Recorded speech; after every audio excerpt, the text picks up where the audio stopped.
Kasi kalau presidente ka na impeach, ay wala impeach time ni Christ. It is a one-man rule.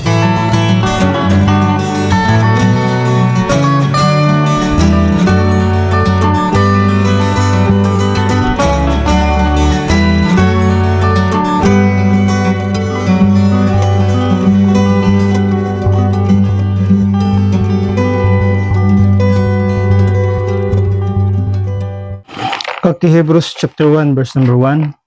Ang basahon din sundi sa iyo mga mata.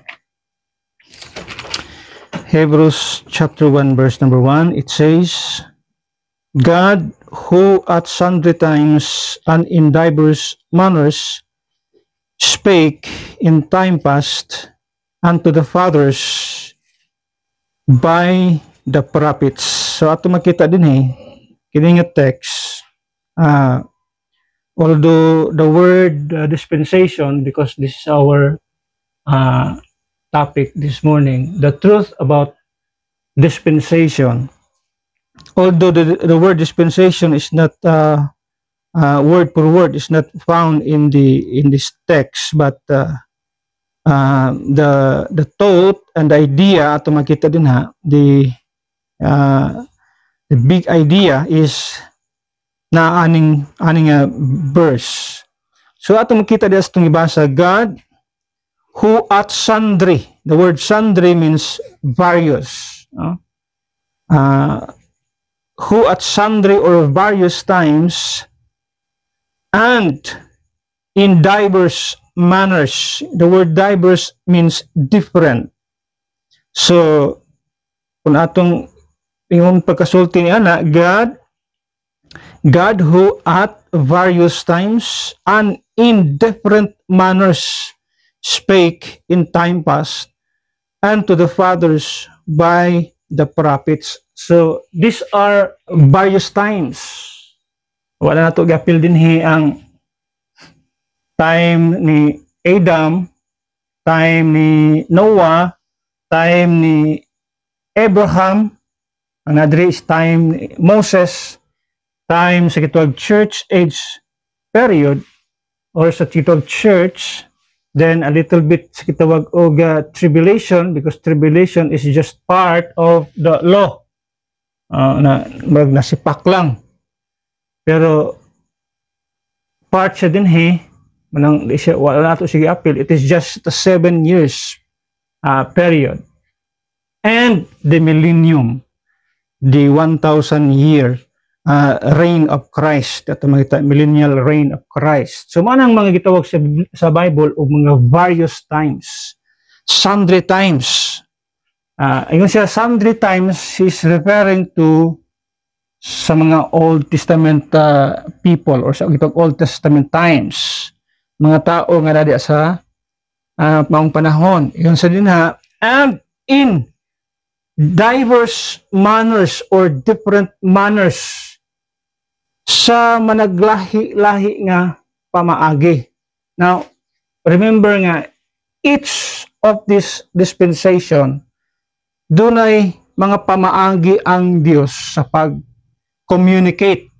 Doon na siya nagkalailahi nga mga messages ato makita din So, ato sa padayon ang atong discussion, atong makita og unsay mga nagkalailahi nga mga messages nga atong makita kining nagkalailahi nga mga panahon. So kung ang Dios nag-recognize siya sa mga nagkalahi-lahi or sa mga naglahing mga panahon, we should also recognize nga naay managlahi nga mga panahon. Dili parehas ang tanang panahon, og sa maong dili parehas nga mga panahon, dili pod parehas ang mensahe or ang way of communication or ang communication sa Ginoo, ang iyang mga policy nga naan ini nga mga nagkalailahi nga mga panahon.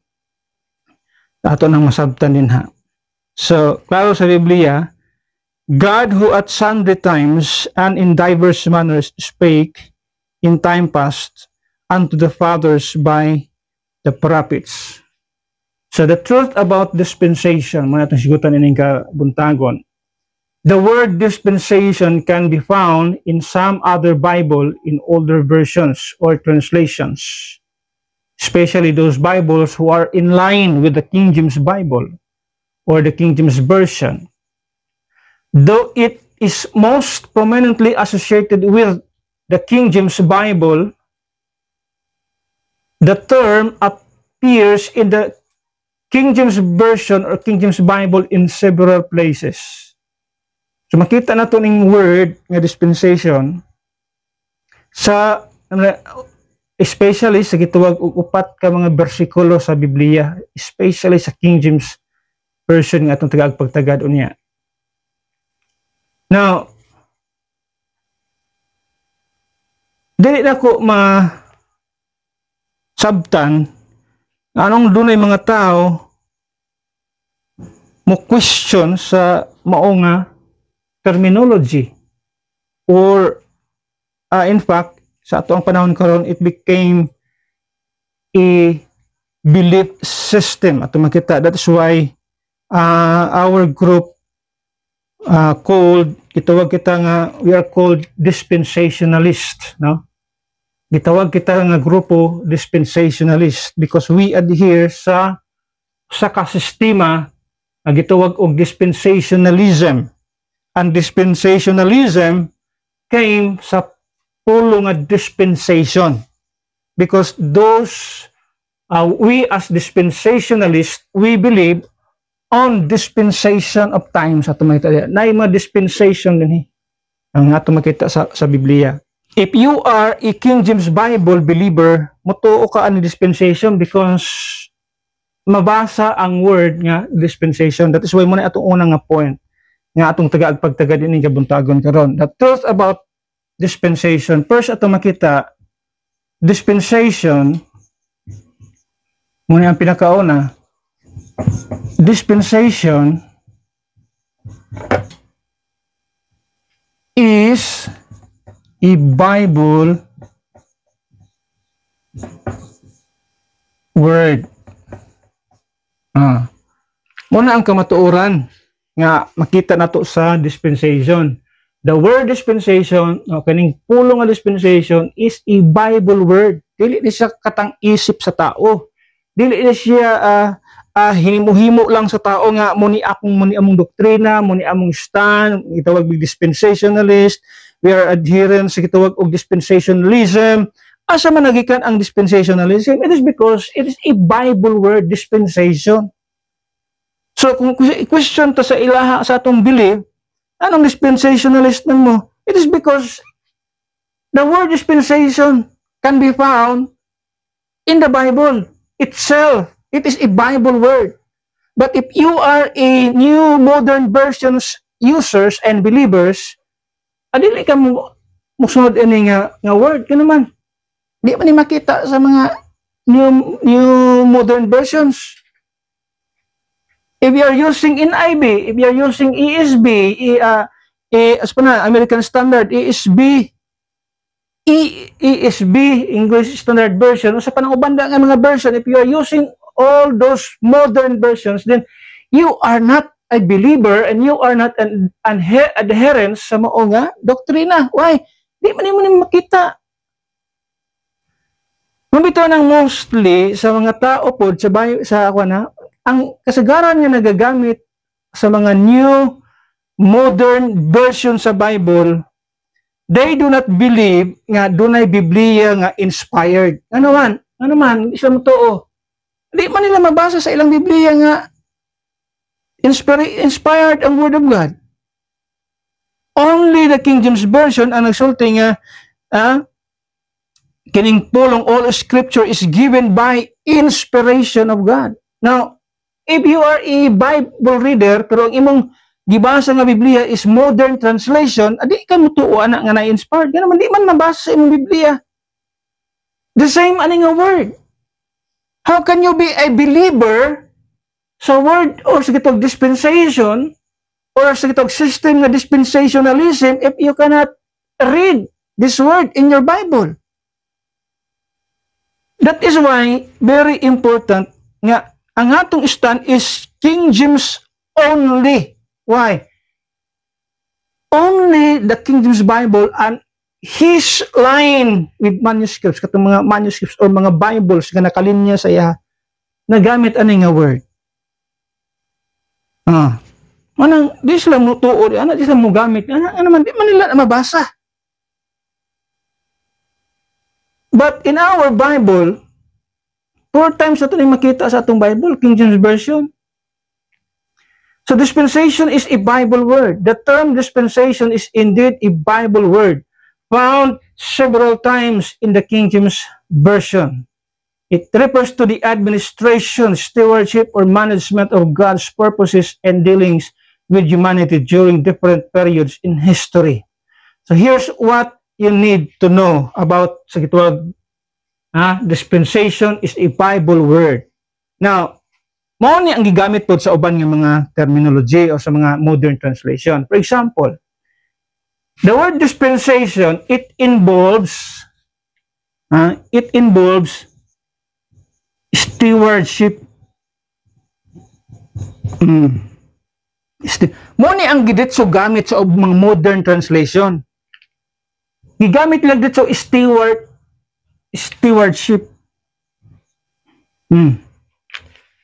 Giritso lang stewardship.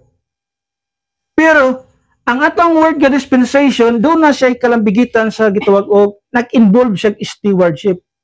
Now, for example, kung atong tanawon, in the dispensation of the law, kinsa mang mga tawhana ang gihimong steward din ha? Israel, the Jewish people, the Jewish nation, ang gitagaan o katungdanan sa Ginoo as steward.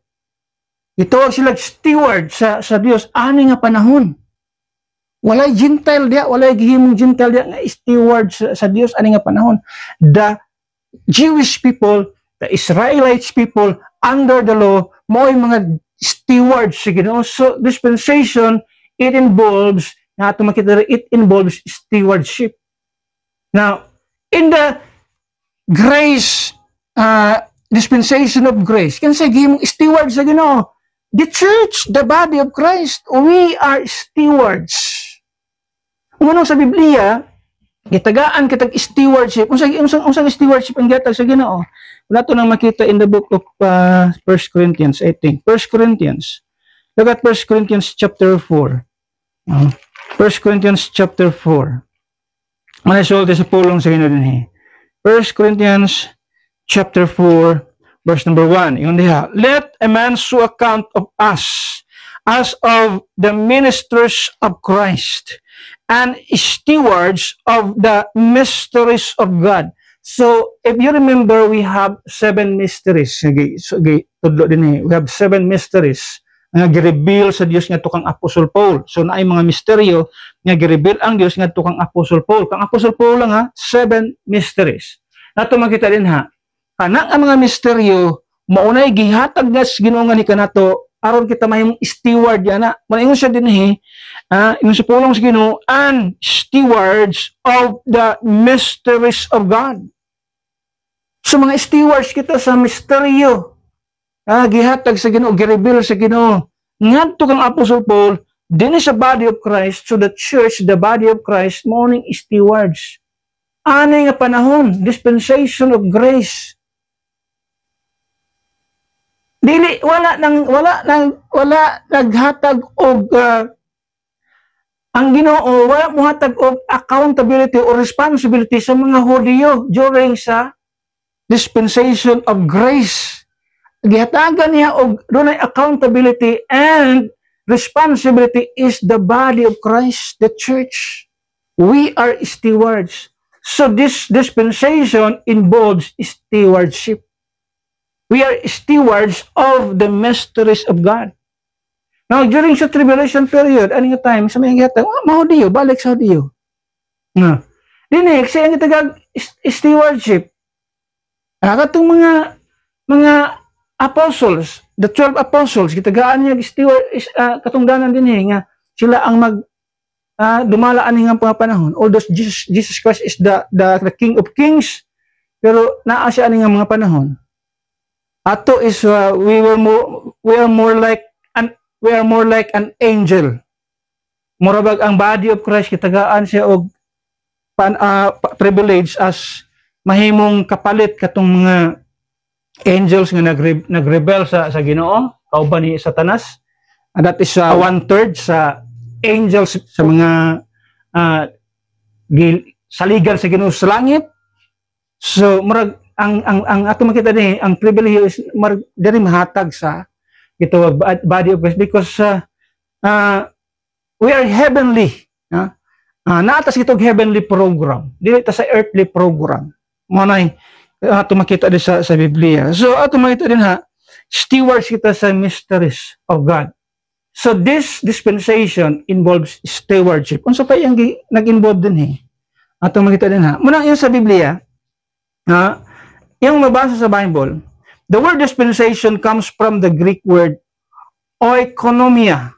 Oikonomia, pero di man ko gagamit aning Greek word, yun naman na King James Bible, but for the sake of sige tawag para tulong tan-awon sa makadiyot, ang buot pasabot niya is that's a literal word sa gitawag household management, no, or administration or stewardship.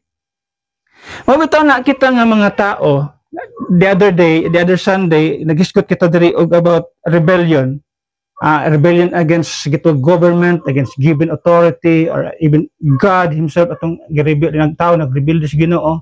Nganong dali ta makasabot nga pro-government because kay balota about sa administration, about sa gitawag dispensation. In every dispensation, in every administration, doon na sila ilang kaugalingong policy.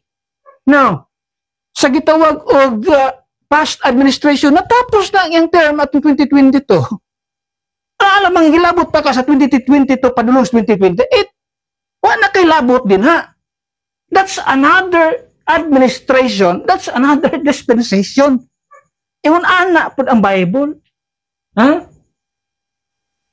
Humana yung termino, mag-apil-apil ba bagong termino? Sa mga klase sa tao gitagaan ka nagkahigayunan. Tapos ng imong panahon, ayaw nag-apil-apil. Unang kakita kag mga presidente sa unang panahon na nag-retire, after silang retirement, after silang administration, as sila, hilom-hilom. Ano man, di na nila administration. Karon maghilabot mo sa bagong administrasyon, wapang may magbot-buot. Unang kasabutan ni anak nga naman kay balo man tag unsay dispensation, unsay administration. Alang-alang ang mga Hudyo manghilabot din sa church. Alang-alang kung ang church manghilabot din sa gitawag og tribulation or sa tribulation period.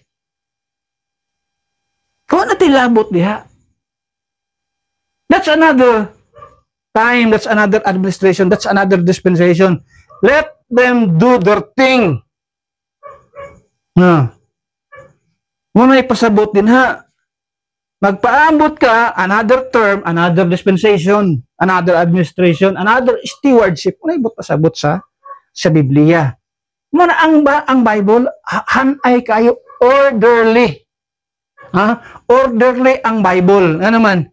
Kay balo ang ginuana kung iyan ang higit na hatag tanan magyagaw ang mga tao o sa nitabo sa mga tao karon. By claiming that the Bible is written to them, o tanawa, unsay himo sa doktrina, yagaw. Kaning gisulti sa Genesis, kaning gisulti sa Exodus, gisulti sa Old Testament, gisulti sa Book of Psalms, gisulti sa mga Old Testament prophets, para na sa kuha. Wrong. Di na para sa imo Ang gisulti sa Dios para sa body of Christ, unsay gireveal sa Dios nga tukang Apostle Paul, mautoy na sa body of Christ. Gawas lang kung katong naa sa Old Testament times, mo collaborate sa sulti ni Apostle Paul muna atong buhaton ato na siyang dawaton nga naman nag-collaborate man sa gisulti ni Apostle Paul. So si Apostol Pablo mao'y basis kung kanang mga Old Testament nga practice pwede pang i-practice sa panahon sa body of Christ. For example, si Apostle Paul nagsulti siya nga katanang pagkaon-kanon. Kaya sa Old Testament, gisulti nga na mga pagkaon nga dili kanon. Isa may sundo nimo. Old Testament? No. Si Apostle Paul. Ay siya ang spokesperson ani nga time. This is his administration. This is our administration. Dito na belong. So nga tong sundon ang gisulti ni Apostol Pablo. Muna nga ang Biblia, it is just like a big puzzle. Kung di mo may sakto butang ang iyang pieces, adi yun yung ma-arrange. Mo pa ang Biblia. Once you cannot put the right verses in its right place, dili ni mo kuha ang kinatibukan nga teaching sa Biblia. So it is a household management or administration or stewardship. Not only that, it involves makita dari message. Every dispensation nag-involve siya og message. Ngay mensahe ang Ginoo. For example, ang time ni Adam, unsay sulti ni Adam, ang mensahe sa Ginoo ngadto kang Adam, ayaw og kaon sa kahoy nga naa sa taliwala sa garden. Mo na instruction sa Ginoo. Si Adam di na siya maghuna-una unsay instruction dinhi. Sa dispensation of law, di siya maghuna-una anak nga naman. Ang naalang sa iya kadto lang gisulti sa Ginoo nga ayaw og kaon sa kahoy nga naa sa taliwala sa garden. That's it. Alag maghuna-una siya atong ayaw pagpatay, magbantay ka sa adlaw ipapahulay sa patuban diyan. Wala tong sulti sa iyang panahon. So every dispensation naa siya kawalingong message. Sa panahon sa law, unsay mensahe niya? Law. Unsaon ang law? Sundon ang balaod aron sila mabuhi sa unsa? Mabuhi sa magkinabuhi sa kalibutan dili. Mabuhi sila madto sila sa gitawag og paradise when mamatay sila physically. Kaya kung di nila sundon ang balaod, dito sila sa kalayo. So duha ang posibleng atuan sa tao. So that's the message sa law. Kinahanglan mag-offer, kinahanglan mag-ihaw og mananap, magpagas og dugo, mag-offer og blood, yan naman, for their sins. Muna yung mensahe sa law. Now, there is a church, sa mensahe din eh.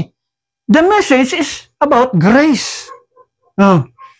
Dili pwede nga ang mensahe sa grace, ibutang ni mo diri sa law. Di pwedeng mag-mix ang law o ang grace. You cannot mix the two. They're totally opposite, totally different. So, our time, ang mensahe diri sa Ginoo is grace. Manaingon sa Bible, for by grace are ye saved through faith. And that not of yourselves, it is the gift of God, not of works lest any man should boast. Naabot ba na ang mensahe diri? Of course not. Walay mensahe diri sa law nga nag-ingon, for by grace are ye saved. Wala. Kung naay mo yung mga tao nga, gisulti na sa Old Testament, ambot asa na ikuha na.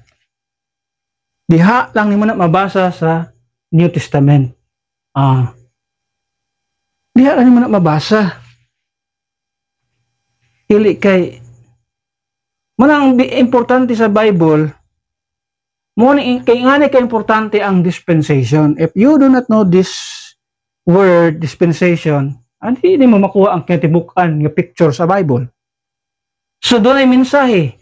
Ang law, ang mensahe law. Sundon ang balaod.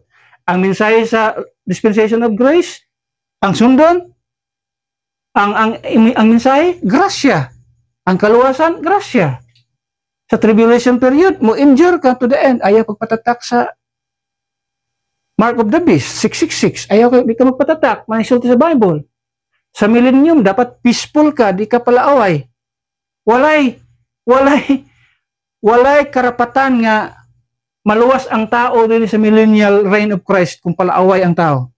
O na sulti sa Bible. Di magani ka yung sulti sa imong isika igsuon niya buang-buang ka. Di ka kasulti nga na wanggol ka. Dili ka kasulti niya na. Nga naman, yung kagbuang-buang sa imong igsuon, impierno ka. Manisulti sa Bible. Dapat peacemaker kang tao. That's why the beatitude of Matthew chapter 5, mauna yung mga rules and regulations sa millennial reign of Christ. May buhaton dapat sa mga tao diha sa panahon sa millennial reign of Christ. Munang dili na siya para sa ato nga mensahe. Munang every dispensation has its own message. The gospel of the grace of God is purely and purposely para sa body of Christ. Dili nakakadungog og mensahe nga gospel of the grace of God, death, burial, and resurrection sa tribulation period. Di na dito pwede.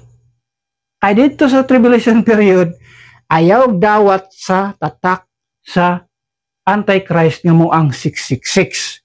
Dito sa millennium, dili po death, burial, and resurrection of Christ. Ang naa sa millennium, peace, loving ka, peacemaker ka nga tao. Kung karon nga tao palaaway, adi gina ditong silbi. Patay, impyerno ang tao dito. Kung palaaway ang tao, dapat peacemaker ka nga tao. Peace, loving ka nga tao. Why? Anong peace? Nagisgot na peace. Because the king at the time is the king of prince or the prince of peace. At makita, Christ is the prince of peace. Di siya gusto samok. Di siya gusto anang mga taong palaaway anang time.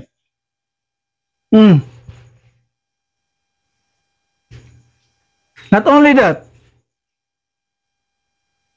dispensation, not only it involves stewardship, doon message, but also it involves period or period of time. Atong kita or time. Period or time. Now the verse sa maong gituwag og message about sa gituwag og dispensation of grace, ang message diha is kini. It involves message. Ephesians 3:2. Isa sa mga verse na na-mention ang ato sa balikan sa mga kadiyot. Isa sa mga verse na na-mention ang word nga dispensation. O sa gitog it involves message. Mo ni siya ang bersikulo. Tumbasahon sa mga kadiyot ang bersikulo ana. Ephesians chapter 3 verse number 2. Ephesians chapter 3 verse number 2. Iyon diri. If ye have heard of the dispensation of the grace of God, which is given me to you word. Sa sulti sa Biblia. The dispensation of the grace of God was given to what? To whom? To the Jewish people as a nation? Or to Paul as, gisulti din sa verse 1. Para masabda na to. Siya sa verse 1, for this cause I, Paul, the prisoner of Jesus Christ, for you Gentiles. So the grace of God, the dispensation of the grace of God was given to Apostle Paul for us Gentiles. Para ang mga Gentiles mawalihan, maging membro sila sa church, the body of Christ. Mana ang bersikulo at makita diha. Now, it involves period or time. Asa nato makita? Ephesians 1:10 sa sulti sa Biblia. Ephesians 1:10. It says that in the dispensation of the fullness of times, the dispensation of the fullness of times, daghandang times, dispensation of the fullness of times, na times sa law, na times sa grace, na times sa tribulation, at tumita din na.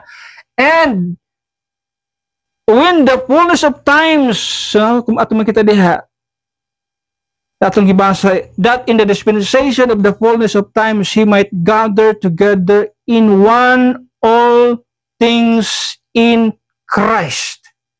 So diha mausa niya ang tanang tao. Human ining mga panahon ni. Human ining mga panahon na. In eternity, nakita nato diha. Mag-gather niya ang tao, ang tanang tao as one. Sa mahuman kining mga panahon ato makita din na. So it involves times or period ato makita din ha. That is why doon ay mga time limit. Pamilya ka nga ang dispensation dili time kulang. Kung mingon lang ang dispensation is message, kulang po. Walay time. Kay every dispensation, doon ay time. Corresponding time at kita din ha. Pwede nga, eternity na napadulong ni daily yung ana. Doon na time. Even the body of Christ na ay time. Kanus alang taman, rapture. Tapos ng body of Christ after sa rapture. Wala ni body of Christ, wala na church, the body of Christ.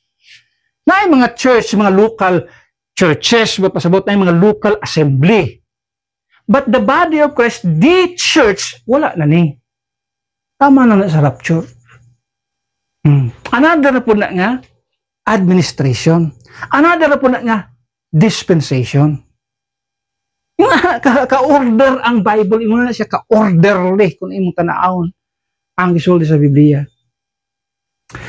So this reference highlights specific eras or arrangement in God's plan, especially regarding salvation and grace at mga ito. So in the Bible, it generally refers to a period or message or system of divine management where God interacts with humanity in specific ways to accomplish His will. At makita din ha. Muna ang dispensation. At makita, dispensation is a Bible word. So wala i-question din ha. Ang word na dispensation, it is a Bible word. Kung napatay, imuon nga, tanawanan ang bersikulo. Ang bersikulo anak nga makita na siya is 1 Corinthians 9:17, Ephesians 1:10 atong gibasa karon, Ephesians 3:2, and Colossians 1:25. So those 4 verses nga sa Bible ang nag-mention sa word nga dispensation. So dispensation is a Bible word na ito makita din ha. Number 2, makita din eh. Number 2, dispensation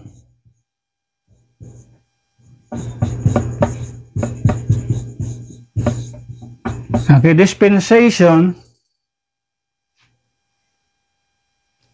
is a balance way or balance way of interpretation. You can see that. So it's a balance way. So ito makita din usan siya ka-balanse nga paagi sa pag-interpretar sa pulong sa Dios. In other words, you cannot hold, as what I've said, you cannot hold responsible and accountable in the dispensation of grace, no? Those people that live in the dispensation of innocence, conscience, promise or human government, promise, law, himuon nimong accountable diri sa body of Christ. You cannot. It is a balanced way of interpreting Scripture. Balansi ang Biblia. Dili pwede nga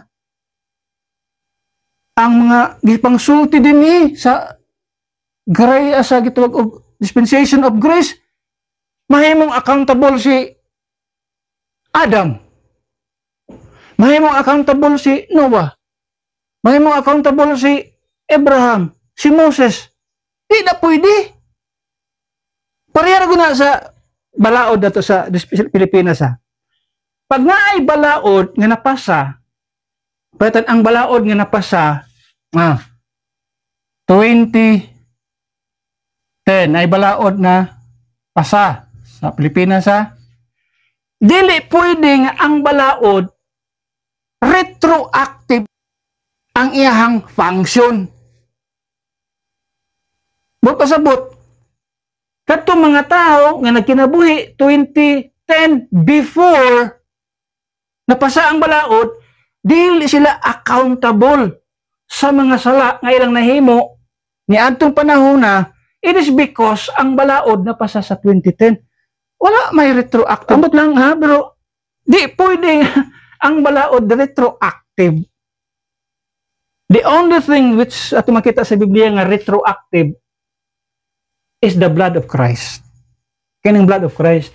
It is retroactive. Kung sabot sa retroactive, ang blood of Christ mubalik pa na sa pinakasinugdan ng mga tao. Ang maapektuhan sa blood of Christ kadtong mga tao nga naghimo sa animal's blood sacrifice, sila lang ang maapektuhan. Ano man, mo man tumatuhana ang tuwas paradise. Tungod kay naa sila sa paradise, maapektuhan sila sa blood of Christ. So retroactive ang blood of Christ. Pero sa intog balaod, mapasad sa kalibot sa atong nasod o sa asa napita, dili retroactive. Dili pwede himuon mo accountable ang mga tao nga 2010 prior sa pagkapasa sa balaod. Dili. Ang mahimo lang, maigo lang sa mong balaod is gikan sa pagkapasa, doon ay publishing nga himuon siya nga ito gana kanang gituwag og butang sa bulletin, sa ibutang na sa mga newspaper, asa diha ilang ipasiwalat sa tibok nasod nga naay balaod giun ana. So after ana, tanang tao gikan anang panahon na accountable na sa moong balaod. Mo nang imposible kayo nga ang mga tao sa unang panahon accountable sila sa unsay gisulti diri sa body of Christ. Dili. Ang mga tao anang panahon na accountable lang sila sa unsay gisulti sa Ginoo ana nga mga panahon. Sa time ni Noah, nag-build siya ark. Tingnan niya mga tao, sulod mo sa arka. Awa man sila naminaw. Patay silang tanan. Gawas lang sa mga tao o sa pamilya niya. Nga misunod sa unsay gisulti sa Ginoo. Kadto ngadto kang Noah nga mag-build kag arka ug diya sa arka ma-save ang mga tao. Lahat lang sila responsable, accountable lang sa anang nga panahon. Sa time ni Moses, o siya makita din sunda ang balaod. Kay pinagi sa balaod, you will be treated as righteous, blameless yung sa Bible kung sundo nimo ang balaod. Marang isulti sa balaod. Marang si Pablo, dili pwede nga ang balaod mag-justify sa tao diri sa church age. Kay di na pwede. Alang imong i-force. Matanawon ta niya. For example, in Romans chapter 10. Ang gisulti sa Biblia, mo ni ang buhaton nila. Okay, Romans chapter 10. Romans chapter 10, verse number, I think verse number 5. Para ato masabdan, asa tarapit accountable. Kay balansi ang pamaagi sa Ginoo, balansi siya. Ang dispensation naghatag siya og balansi. Nga responsibilidad o accountability. So responsibility and accountability. Chapter 10, verse number, kung imong tan-awon dinhi, sa verse number 4, for Christ is the end of the law. Ang natapos ang balaod, gitapos si Kristo ang balaod, siya ang katapusan sa balaod.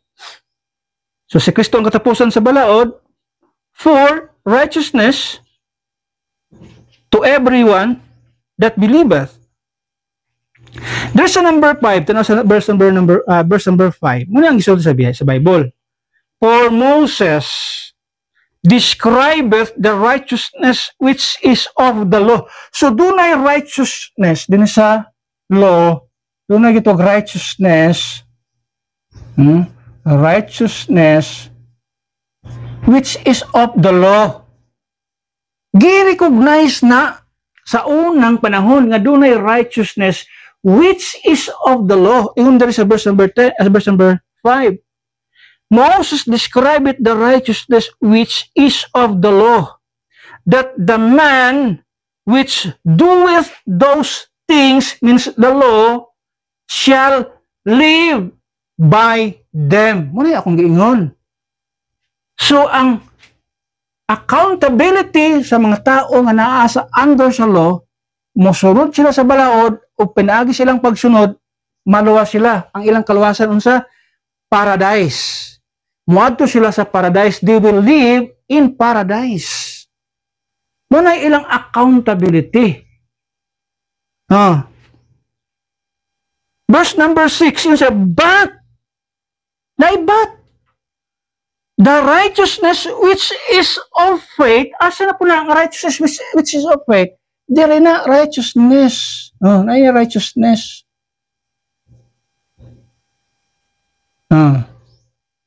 Which is by faith. Din sa law, sa dispensation of grace. Munang duha na kaklase nga righteousness, na righteousness which is of the law, gi-honor sa Ginoo na under the law. Pero ingon sa Pablo, kining righteousness which is of the law, dili na pwede din sa dispensation of grace. Kaya in the dispensation of grace, wala na mahimong matarawon sa Ginoo pinaagi sa pagsunod sa balaod. Paklaro, ana, dili nimo ma-apply ang maong bersikulo padulong dinhi. Kaya lahi na nga administration, lahi na nga dispensation. Kaklaro sa Bible. Munang distinction din sa Biblia ato makita din ha. We cannot hold those people under the law accountable sa gitawag dispensation of, or sa time sa gitawag dispensation of grace. Vice versa, dili pwede nga ang kitang mga tao under sa gitawag dispensation of grace mahimo tang accountable sa pagtulunan o sa mensahe diri sa balaod, under sa balaod dispensation of law. Dili ta pwede nga ikaw ka nagsulod sa balaod, di ka matug langit. Dili na pwede. Lahi ang atong mensahe dinhi, ikumpara dinhi. Lahi ang ilang mensahe dinhi, ikumpara dinhi. Muna di masabtan sa daghan kay nga mga tao nga nagpaila-ila nga Kristohanon mi, nagtuo mi sa Biblia, nagtuo mi sa Ginoo, pero wala. Shallow ang understanding sa Bible. Wa makasabot sa Biblia. Ginamix ang teaching sa Biblia. Ginahimong fruit salad ang teaching sa Biblia. Dili fruit salad ang teaching sa Biblia. The teaching of the Bible is so orderly. At makita di balance ang gitawag teaching sa Bible. Balansi ang pulong ang teaching sa Bible. That is why kung yung makita din while the Bible uses the word dispensation, some Christians traditions, notably dispensationalism, expand the concept into a system for interpreting Scripture. They divide history into distinct dispensations or ages during which God deals with humanity in specific ways. So ato makita, giyon sa ato na pag-divide, ang innocence, conscience, human government, masapa na siya? Law or promise, law, grace, and kingdom. O na ang ato ang gihimo sa history sa Bible or sa gitawag human history. Naa siya nagkalahing dispensation, naa siya nagkalahing administration ang itawag. A different dispensation. Now, I believe ang dispensation nga teaching, it observes, it observes context. Pinaka-stricto sa konteksto sa Bible, dispensationalist. Stricto ta diha, man.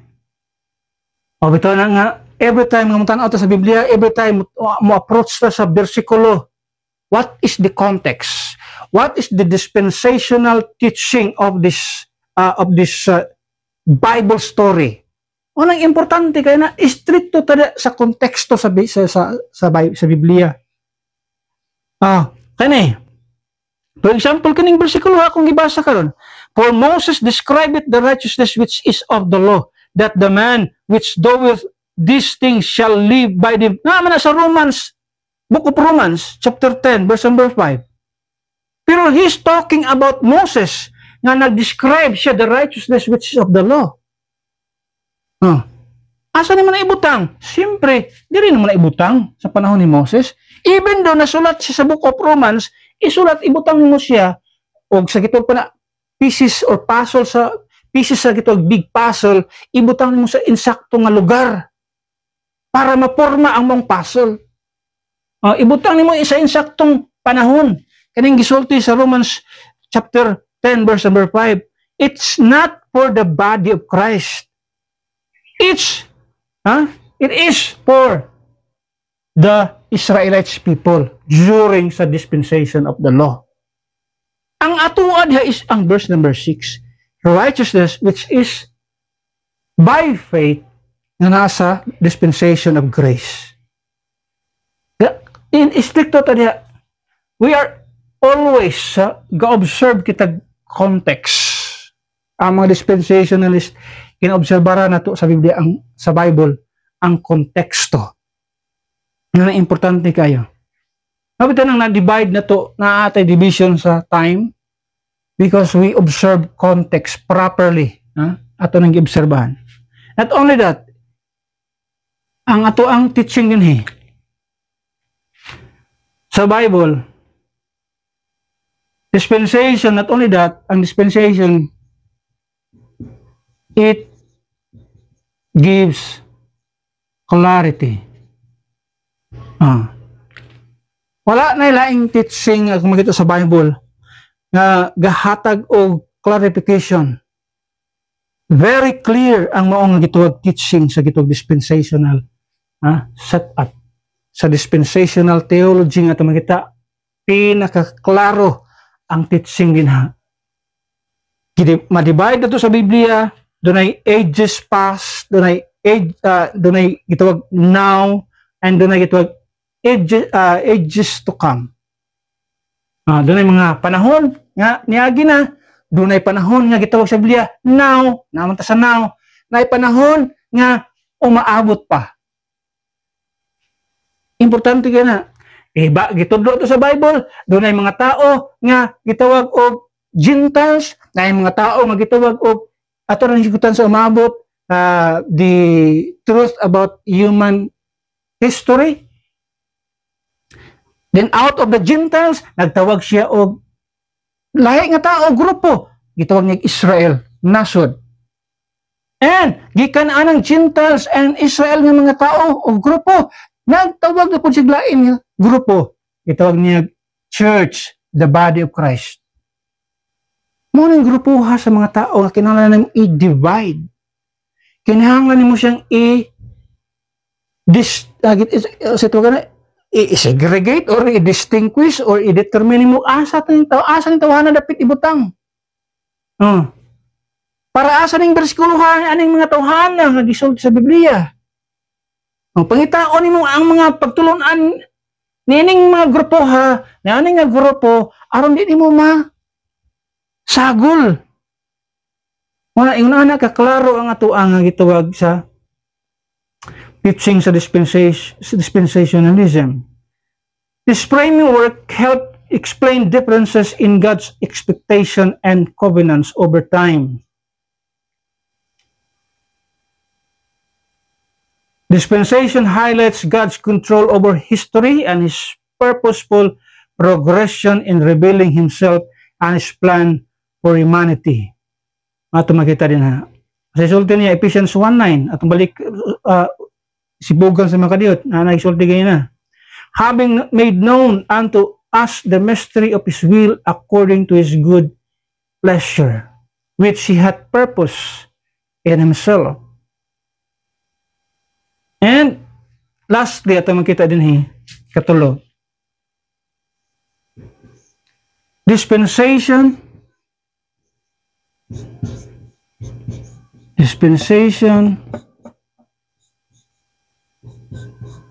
is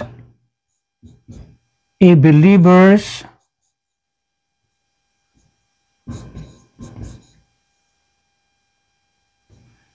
warranty.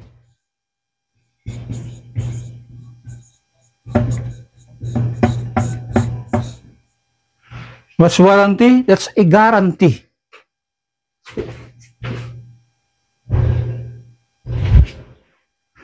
So dispensation is a believer's guarantee. Or ato makita din ha. Kung wala ni, wala tayo garantiya. Muna ato makita din first is application for believers. How do we apply this doctrine, this Bible word sa ato ang kinabuhi? Understanding dispensations help Christians grasp how God's relationship with humanity unfolds across time, emphasizing His unchanging character but diverse methods of administration. The character of God is unchanging. Di mo mausap ang character sa Ginoo. You cannot change Him. He is unchangeable. But His methods, at makita din His method of administration is diverse.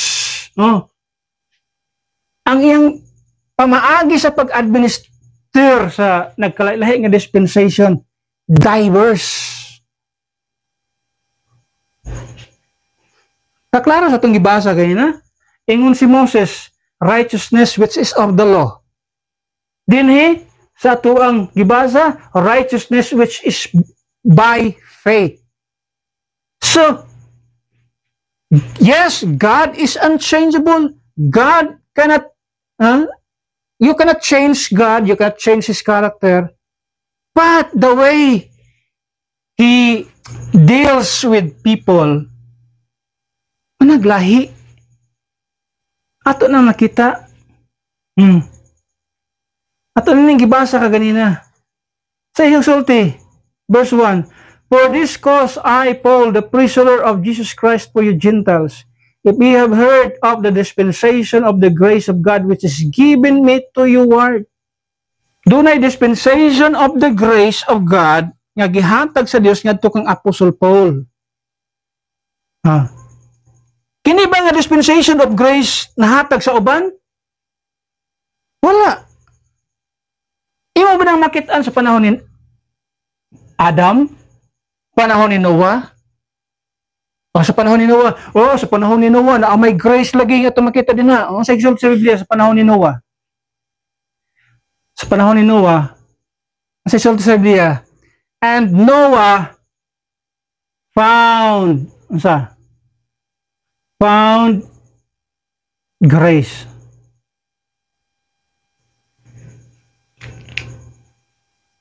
Diba? Masulta sa Biblia, and Noah found grace. Nganong si Noah nakakita sa grasya sa Ginoo? Kay nagkinabuhi siya nga tarong atubangan sa Dios. Mao na ang sa panahon ni Noah. That's why Noah found grace. Tanaw na to Tanaw sa Genesis 6. Genesis. Kaya mo argumento sa mga tao, si Noah ganyan, nakakaplag man lagi grasya sa Ginoo. So ang grasya sa Old Testament, ang grasya sa gituag unang panahon. Pero tanawa ang pagkasulti sa Biblia. Nakakaplag si Noah sa grasya. O ang rason nga nakakaplag siya sa grasya, tungod nini. Okay. Genesis chapter 6.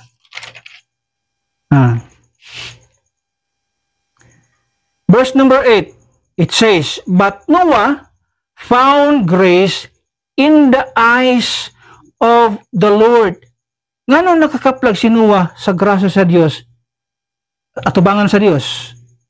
Verse number 9. Tanawag unsa siya. These are the generations of Noah. Noah was a just man and perfect in his generation. And Noah walked with God. That is why Noah found that grace. Dili sa atong panahon, unsa dili? The grace of God hath appeared to all men. Ang grasya sa Ginoo nagpadayag sa tanang tao. Dito sa unang panahon, lisod kay pangitaon ang grasya sa Ginoo.